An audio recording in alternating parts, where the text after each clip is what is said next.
Okay, that went live pretty quickly. I'm starting a little bit early tonight, but let me throw in some commercials real quick for Endure Entertainment Television, the home of clean entertainment.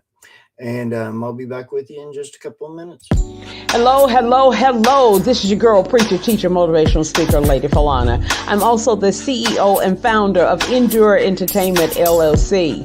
When you think of clean entertainment, think of Endure Entertainment. When you think of Endure Entertainment, think of clean entertainment.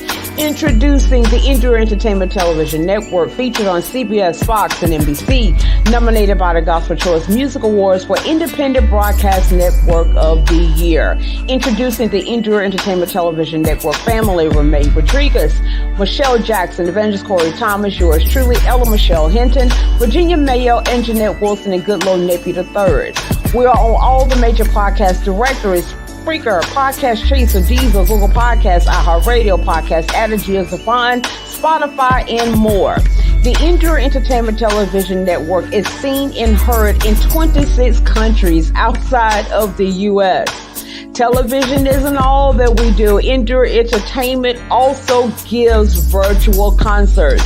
We're actually going to have these virtual concerts every 3 to 4 months on our online place, The Hub. The Hub is the place where you can come and praise God, tap your foot, and listen to some good, clean music of all genres. Last but not least, Double E's Branding. It is the home of our clothing and accessory lines. You can go now to doubleesbranding.store. This couldn't be done without the help of a awesome board of directors, myself, Larry Edwards Jr., Sugar Turner, and Andre Robinson. When you think of clean entertainment, think of Endure Entertainment. When you think of Endure Entertainment, think of clean entertainment. Again, this is Lady Falana.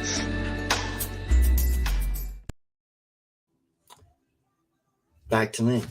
All right, man, I've got one more tonight. I've been reading this book, and it's called 8 Things I Wish I Knew Before I Said I Do. Sorry about the light flickering or reflecting back there. It's by a fellow I know, David Kibler. He's a pastor at Catalyst Church in Nicholasville, Kentucky.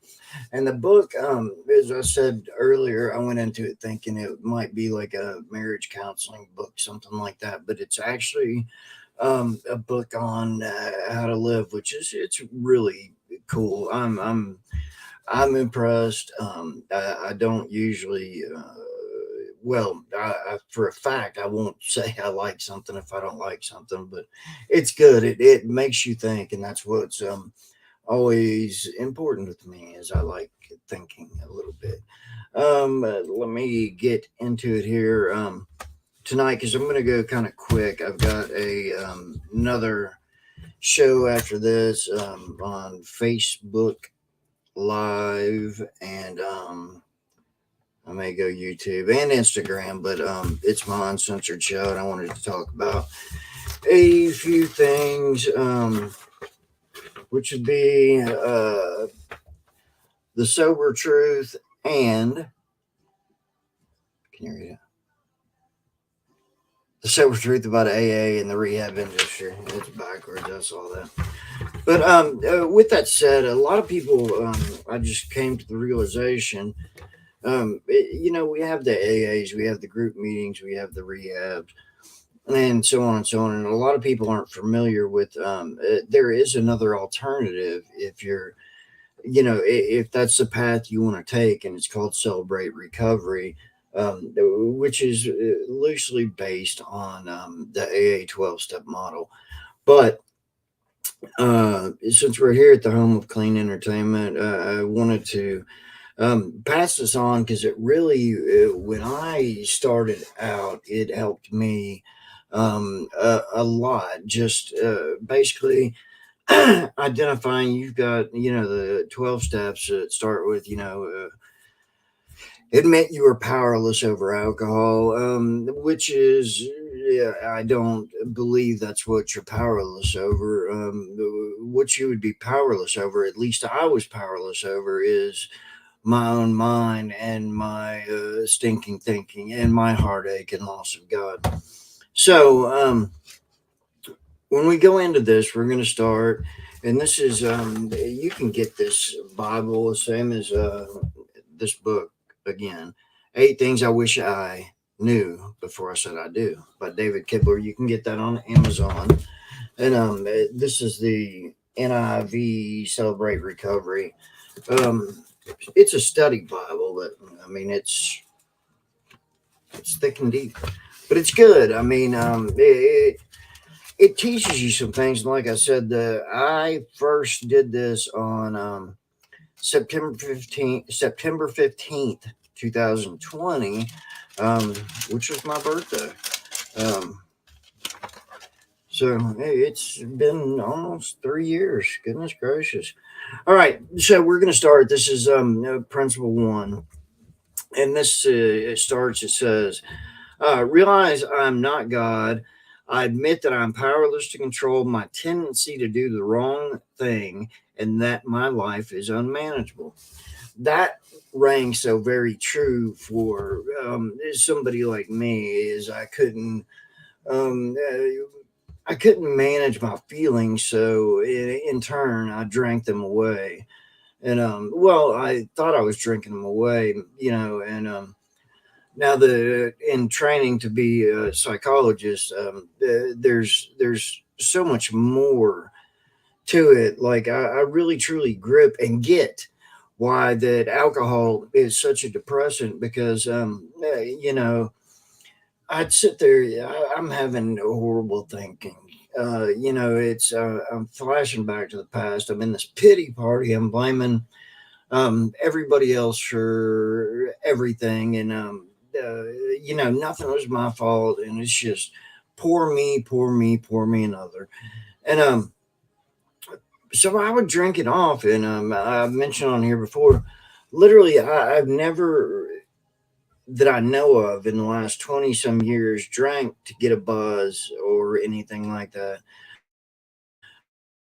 I drank to get blackout drunk and ignore the whole rest of the world.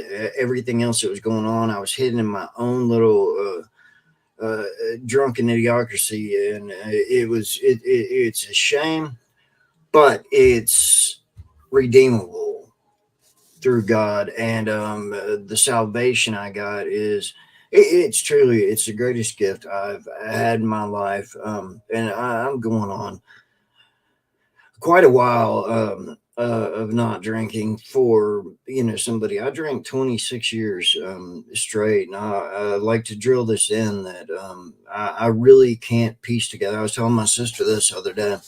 I can't piece together a solid year in the last 26 years, which is unfortunate, but it's the truth. And one of the biggest things you have to do when you're serious about getting, I prefer sober minded, not just sober, but is biblically sober minded, is you have to understand your flaws, tell the truth to yourself, tell the truth to God, and wake up.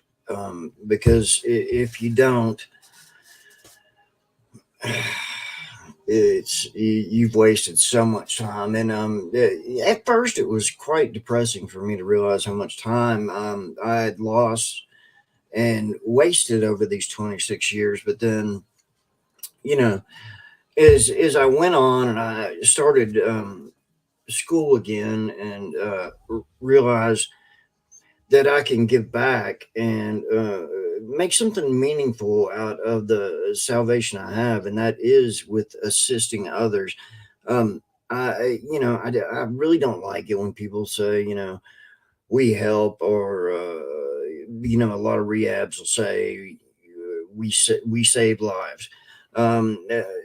It's just not true. It's not factual. It's a good marketing slogan, I guess, but it doesn't go that way. So let's do this, because those that are required AA or NA meetings, just leave a comment somewhere, and you can actually use that. I've been talking to some people in the powers that be about that. And you can actually use it for AA meeting, as long as you participate somehow, some way. So All right. I read this in the beginning, but I'll read it again. Principle one states that you have to. I realize I'm not God. I admit that I'm powerless to control my tendency to do the wrong thing, and that my life is unmanageable. It's really unmanageable, is what you should underline right there, and what's important. And this being the Celebrate Recovery version, it gives you an immediate verse, which is Matthew 5. Blessed are the poor in spirit, for theirs is the kingdom of heaven. Um, and I'll go ahead and read through this verbatim so it's a little more understandable than me going off in a rabbit hole somewhere, which I'm good at. All right. Our amazing recovery journey starts with principle one, where we admit we are powerless to control our hurts, hangups, and habits, and that our lives have become unmanageable, out of control. But before we begin this exciting journey, we need to ask ourselves the following two questions. And this, I remember specifically doing this one with another fella. And the first question is, are we wearing a mask of denial? Man, I used to sit there and you'll hear it a lot. You just don't understand. That's what I would say to everybody. You just don't understand. You just don't understand. And when in all truth, I was the one who didn't understand. I mean, I lived in denial. I lived in denial of the trauma of my childhood, and what I drank away for, as I strongly state, 26 years. And it's a blessing to not have to drown that stuff out anymore, and just to be away from that lifestyle. You'll so many people that you may know may seem so happy, um uh, when they've reached the point of addiction, and uh, they think, me, I know I was like this, think I was the life of the party, and so on and so on. But man, I'm the one going home at night and having to live with myself the next day. And as I alluded to earlier, that's where the depression kicks in. And why alcohol is a depressant is, man, when you start sobering up, it's regret, regret, regret, regret, regret, and all that trauma comes right back to hit you. And you're left with two choices, which I avoided for a long time. But when I got to the point of it becoming, as they say, hair of the dog, I couldn't stand myself when I woke up. So I drank some more to get back to that mindset of, not my fault. It's not my fault. So that was the first question. Are we wearing a mask of denial? Simple. And asking yourself means getting humble with yourself. And I really did this. With God, it's, when you realize that, you say, God, forgive me for the sins I've committed. I know I committed them of my own free will. That's just how I went about it.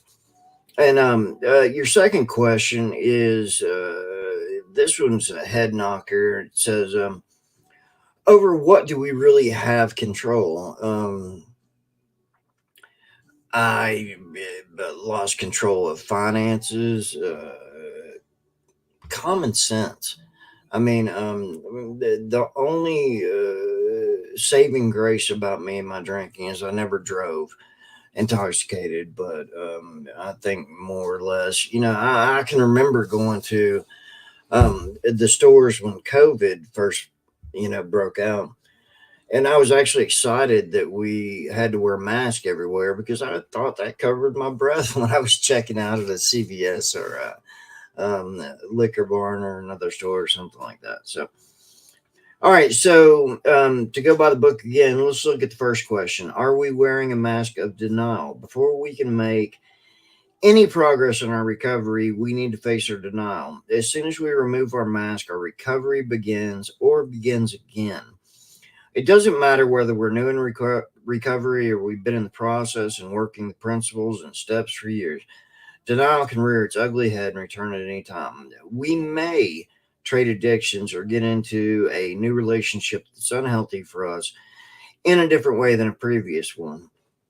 And God says in Jeremiah 6:14, they dress the wound of my people as though it were not serious. Peace, peace, they say, when there is no peace. Denial is serious. We can't heal our wounds, hurts, hangups, and habits by pretending they're not there. Uh, Following are 6 negative effects denial has on our lives.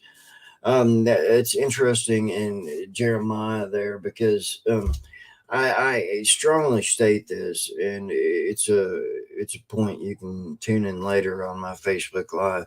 That people get frustrated with me about is in a rehab, for example, most rehabs they treat the addiction, but they don't treat the underlying trauma. And I say this a million times, and I'll say it a million more. Is my biggest problem was my loss of God. My faith was gone. I mean, I had no relationship with God. It's when I went through all this, I learned like a million things. Like I didn't even know how to pray. I went to Catholic school for goodness sakes for points in my life, and did a lot of church when I was younger, and I didn't understand God. I didn't understand any of this stuff. I just understood how to feel sorry for myself, and that keeps you intoxicated no matter what your drug of choice is. And let's face one thing that's the truth, and I get tired of having to go over this, but I was in a meeting one time with some kids who said, I don't understand what it's like because they're coming off heroin, and I'm just coming off alcohol, man. Alcohol is one of, if not the most dangerous drug out there. It's highly addictive, and it's one of only two substances that can kill you getting clean from. So, as a cautionary tale, I tell people a lot. If especially people dealing with a loved one who, they'll just they think the best option is to go ahead and go hide their liquor, take it away from them, or pour it out and cold turkey them, and I promise you that can kill somebody. It's just one of those things you can't do. I understand that maybe you're thinking, right, if I pour it out, they can't use it. But if you pour it out, it might kill them because the detox is it's so serious. So this is where I say for everybody who watches, grab your pen and write this down, or if you really want a copy, just email me at goodlownapier@yahoo.com, and I don't mind at all printing off stuff and sending it to you. But if we take denial and we spell it down in a row like that, Denial, we'll start with D. D stands for it disables our feelings, and you can take 2 Peter 2:19 on that one and read it to help. And this is a good study. This is why I like this one. Is because it gives you context to go along with it. The E in denial is going to stand for energy drain, and you'll go to Psalm 146 7-8, and again, good verse. I'm not going to cover all those, or we'll be here all night. But I strongly recommend you check that out as you go along. So then we get to N in denial, and that is N stands for negates our growth. And you can go to Psalm 107:13 and 14 for that one. I is isolates us from God, Genesis 3:7 and 8. And as I was saying earlier, that's what really screwed me up was the loss of God and direction, and that all went along with the denial because a lot of us it'll say it's not our fault. I like to say, well, my grandfather was an alcoholic, or my brother was an alcoholic, or it was that gene, which I can't overstate this when there is no alcoholic gene. It's fact, it's not true. I get argued this a lot. It's straight science. I am someone who believes in science. And I know a lot of the Christian organizations like to ignore science. And the question I always come back to, well, is it that God didn't create scientists for a reason? Or, I don't understand your point. But true, no identifiable gene. Genetically, it can be linked to alcohol. We do have genes that are linked to depressions and anxieties and things like that. So you can pigeonhole it in that one, or you can get treatment, which I strongly recommended, not just because I'm on my way to becoming a clinical psychologist, but getting treatment was one of the biggest things that helped me. And I don't mean addiction treatment, I mean mental health, wellness treatment, psychotherapy, covering my haunts, and accepting and getting out of the denial phase. And there's some uncomfortable truths in there that you have to deal with, but is it worth it? 100% yes. Okay, so that takes us to A in denial. To refresh real quick. Denial. D stands for disables our feelings. E stands for energy drain. N stands for negates our growth. I stands for isolates us from God. A stands for alienates us from other human relationships.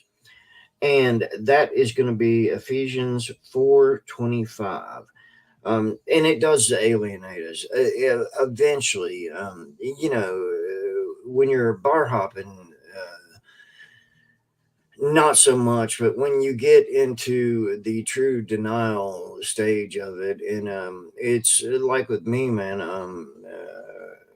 Back after I started this in September of 2020, sometime after that, I was holed up in different hotel rooms for almost 4 months, drunk, and hiding from reality. So that is a very true story. And it's either I guess I was blessed enough to afford a hotel, but it's either that or you're on the street hiding, or just whatever you can do to look. You're saying, I don't have a problem. I don't have a problem. It's your problem. Leave me alone.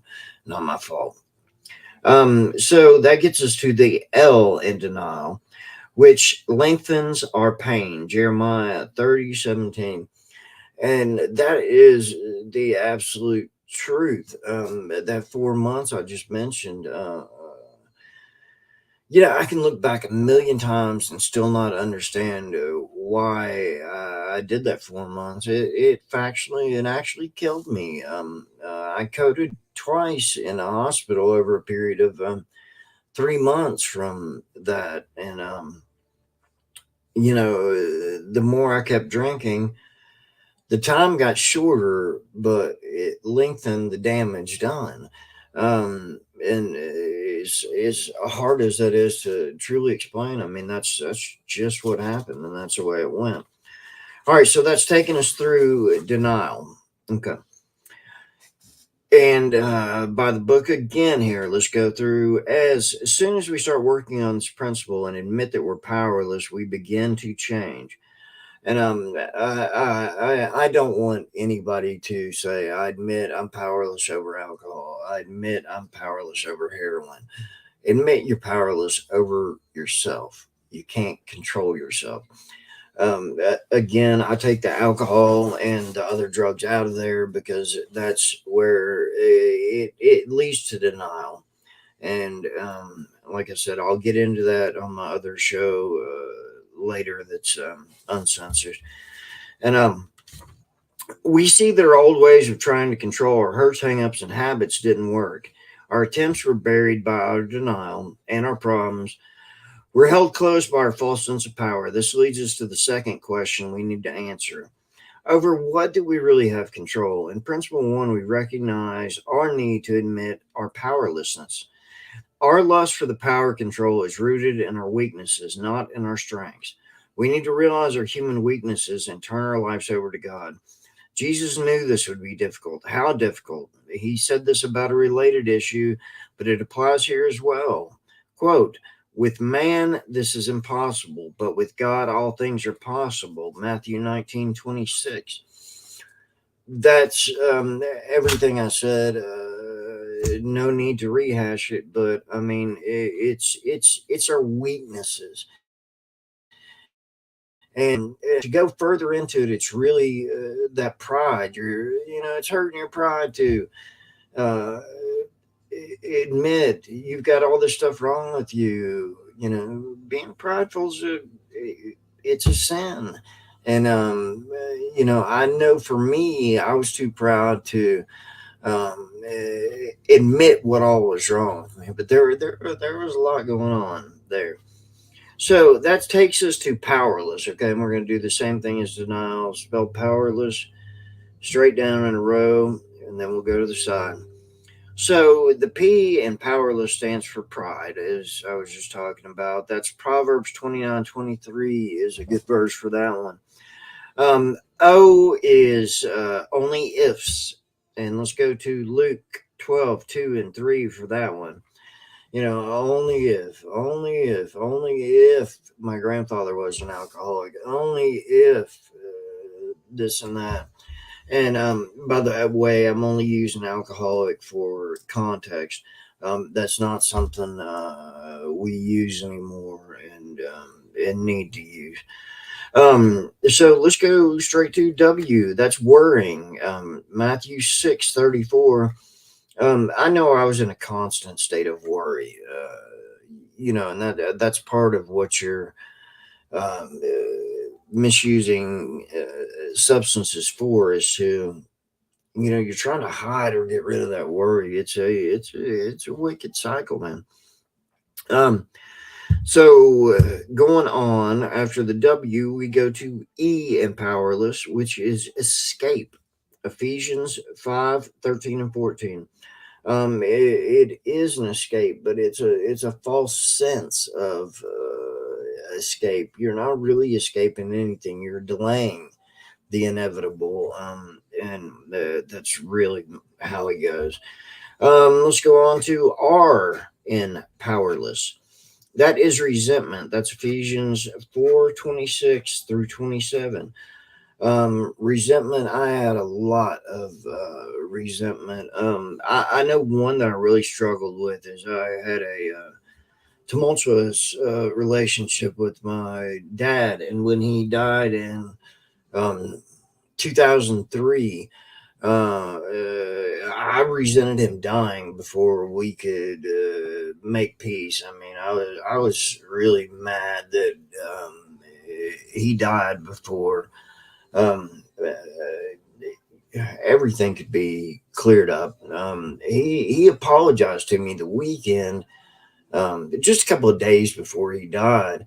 He apologized to me for the way he treated me in life, and then all of a sudden he died. So I held a lot of resentment for that one. After resentment, powerless, we're going to go to L, which is loneliness. And that's Hebrews 13:1 and 2. And being in alcohol use disorder, substance use disorder,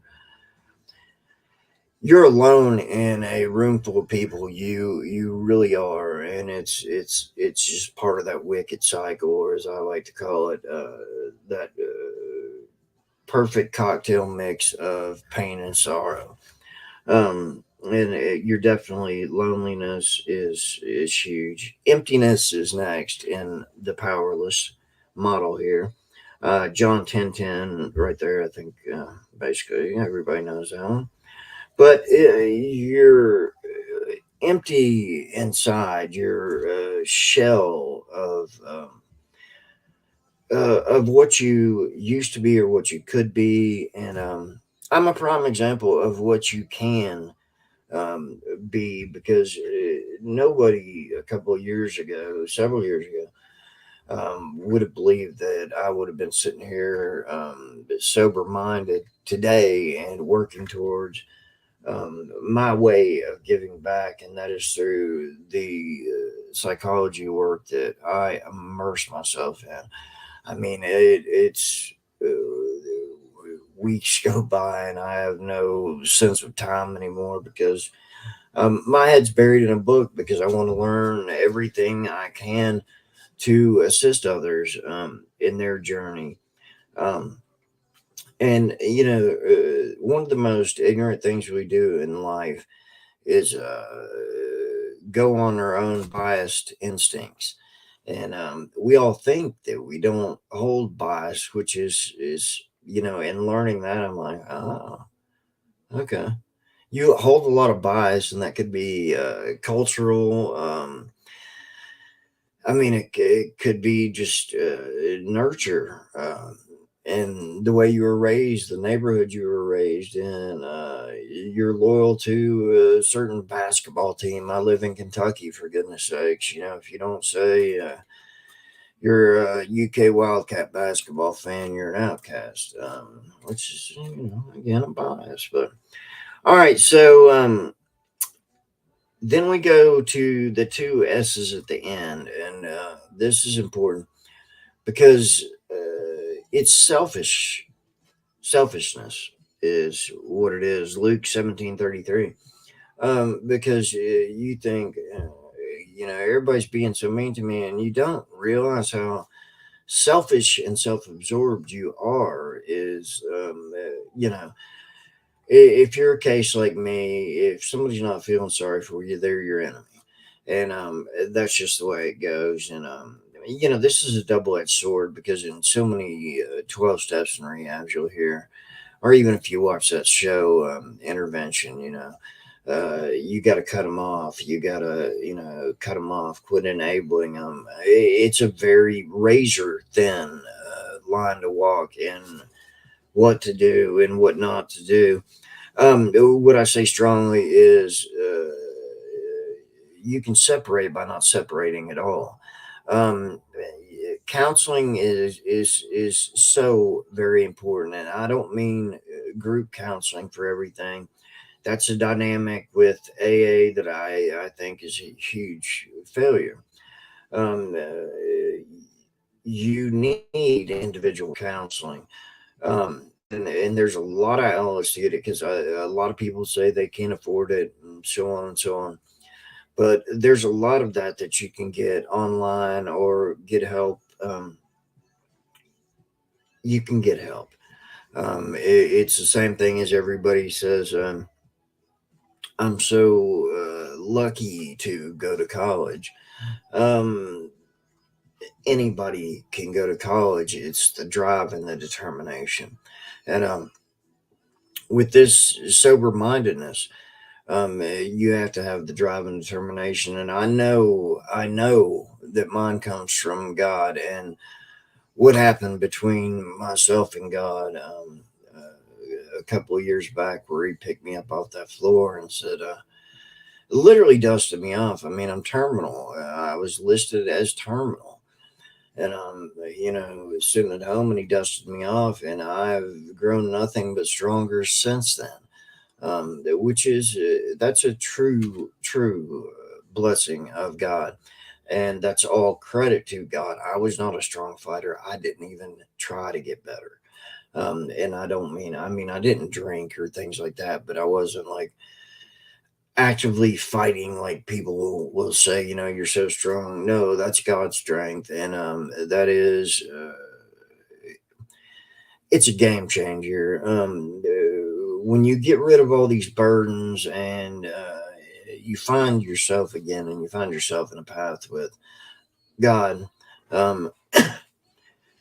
it's amazing. Faith is the most amazing thing in the world, and I can truly say that I have faith. And I couldn't have said that before. And a lot of that I'll get into next time is too. You need to understand you got to have a lot of forgiveness for yourself as well as at times others.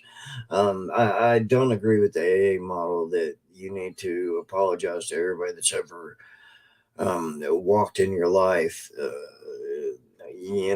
Apologize to yourself and forgive. Forgive others. I still struggle with people that I just genuinely don't like. I don't like what they do. I don't like how they do things. I don't like that they're con artists, but that doesn't mean that I have to get to the point of hatred and let them take too much of my God given time. So I forgive in a way, but cliche, but forgive. I don't have to forget, and I don't have to give up. So that's the way it goes. Your last part of powerless is separation, and that's Romans 8:38 through 39. Um, the AA principles teach you that you're going to have to change your life, your friends, and so on and so on.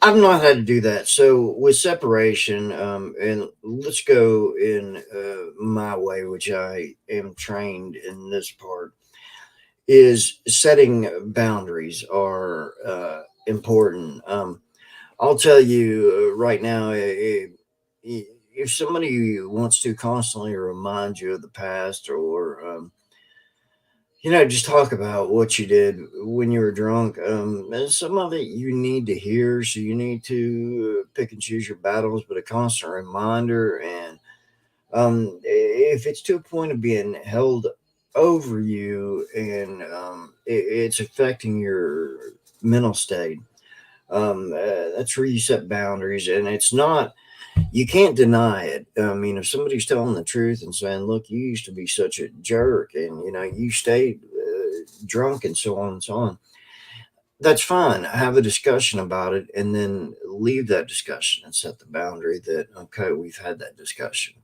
and that's the end of it. So that's powerless. And again, I don't know how to add stuff to the ticker, but just Goodlow Napier at Yahoo if you want to email me and get a copy of this. Um, or you can get the Celebrate Recovery Study Bible yourself, Amazon. I know they carry it at a lot of the Christian bookstores. And so here we go, back to the literature again. The power to change comes only from God's grace. In principle one, we started working and living this program in earnest.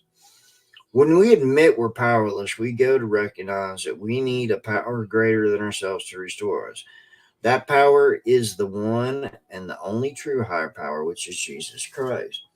So that's what separates you in Celebrate Recovery from AA. AA is a higher power. You can pick the Sharpie as a higher power, and it's not very fruitful. Hebrews 12:1 invites us. Therefore, since we are surrounded by such a great cloud of witnesses, let us throw off everything that hinders and the sin that so easily entangles, and let us run with perseverance the race marked out for us. And that is what I'm proud to say I'm doing now. I'm running the race that was put in my path. I go into this a lot when I'm talking to people, specifically people that are newer to getting sober, and so on and so on. It would be easy for me to go back and do what I was doing before, and the money's amazing, and it's just, it would be easy for me to do. I was good at what I did, and I made a lot of money at what I did. But that's not the path that's laid out for me. The path that's laid out for me is to study my tail off and get there and become the psychologist that can assist others through. My story is my story alone, and my story is that of salvation and redemption through God. I don't force that story on people. I don't Bible beat people, but I give the story the way it happened, the exact way it happened, and I don't deviate from that. It's what happened. I can't explain it. Medically, they can't explain it, but it's real. So that's where you grab that and you go, wow. yeah, I can't explain it. It doesn't mean it's not real because it is. It's just a cool thing. So, mm, all right. Here we go. This verse, that's Hebrews 12:1, spells out two important insights as we begin our recovery journey. First, God has a particular race, a unique plan for each of us, a plan for good, not a life consumed with dependencies, addictions, and obsessions. The second thing is that we need to be willing to get rid of all the unnecessary baggage, our hurts, our hangups, and our habits in our lives. They keep us stuck. And I'm telling you 100% that is a fact. It's holding on to the resentments again and holding on to anger towards my father, which I've never admitted that to anybody before the last few years. You hold on to it, and it's gonna get you. I mean, it's gonna catch up to you, and that's just how it goes. So, um, we let go of that stuff that keeps us stuck. So, it says, "quote Let us throw off everything that hinders the sin that so easily entangles." Working through the eight principles will allow us to discover God's plan and purpose for our lives. The journey begins by taking the first step. The first step of the Christ centered 12 steps relates to principle one. So, again, celebrate recovery, study Bible. And the prayer for principle one is this is what I was looking for. Let me cover this one more time since I'm going to get off here in time tonight. It's step one, uh, same as AA, basically, paraphrased a little bit. We admitted we were powerless over our addictions and compulsive behaviors and that our lives had become unmanageable. Um, uh, Again, I'm going to take that out and coming from a trained point of view and an experienced point of view. I mean, it sounds so shallow when you say, "Oh, I'm experienced at this getting sober thing." It never me finally being sober minded in my life was never about me. It's about the gift and the blessing that God gave me to rise up, dust off, and move forward. And I can't say how amazing it is and put good words to it, but I've moved forward at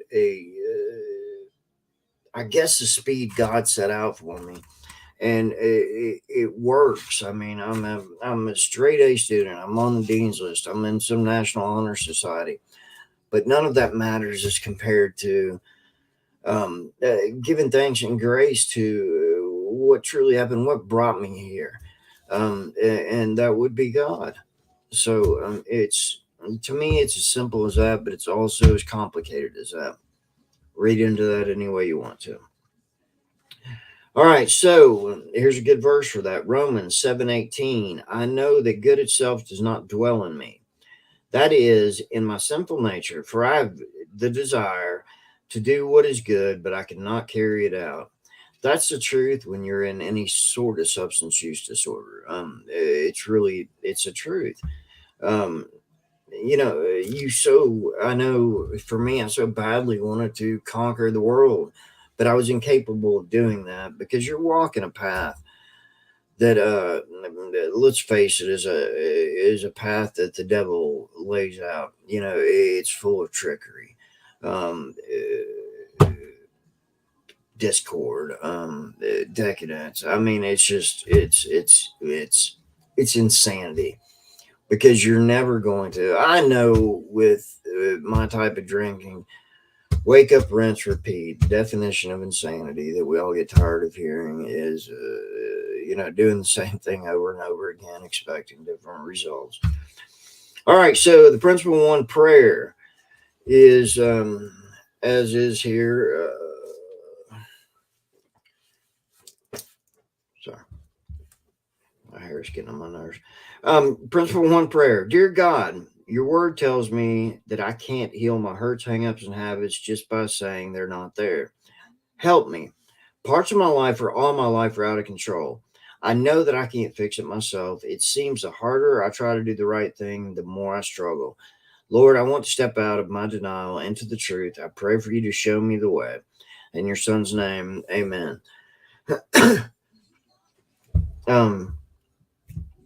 Added here. Principle one lessons for denial. As we went over that before, spell it out. And then you go to 2 Peter 2:19, and in the Celebrate Recovery Study Bible, that's page 1554. Powerless, you're going to go to Proverbs 29:23, and that's page 777 in the Celebrate Recovery Bible. That's it for me tonight on that. I just wanted to cover these lessons because I get accused, not accused. I mean, I'm harsh on things like so many people I know, AA is the only solution for them. And,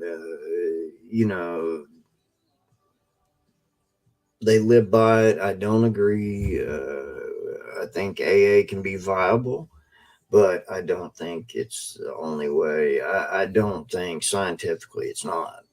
You're looking at a 5 to 10% chance of total recovery with that program. But from there, there's a place for everything. And, to me, my best advice that I ever give people is listen to my story, my testimony. Take me out of the picture. Put anybody you want in that picture. Put yourself in there and say, I can truly say, look what God did for me. But I can also more easily say, because I feel everything selfish now, but I can say, look what God did for my family, my friends, and those that He is guiding me to assist along the way. The ability to look at us all equally and understand these hurts, hang-ups, haunts, and really move forward in this life we have in a sober-minded way. And that's it for me tonight, but I hope to see y'all again next week. I know it's been about 3 or 4 weeks since I've been able to do a live, but I really, man, I'm not kidding when I say it. I probably put 12 hours into school a day or night. Sometimes I don't go to sleep till 9 in the morning and don't even know what day it is. But in the end, is it worth it? Yes. If I can assist through God with one person, it's all worth it. But that's it for me tonight. I thank you all. I love you all. And everybody have a safe, healthy, and happy weekend.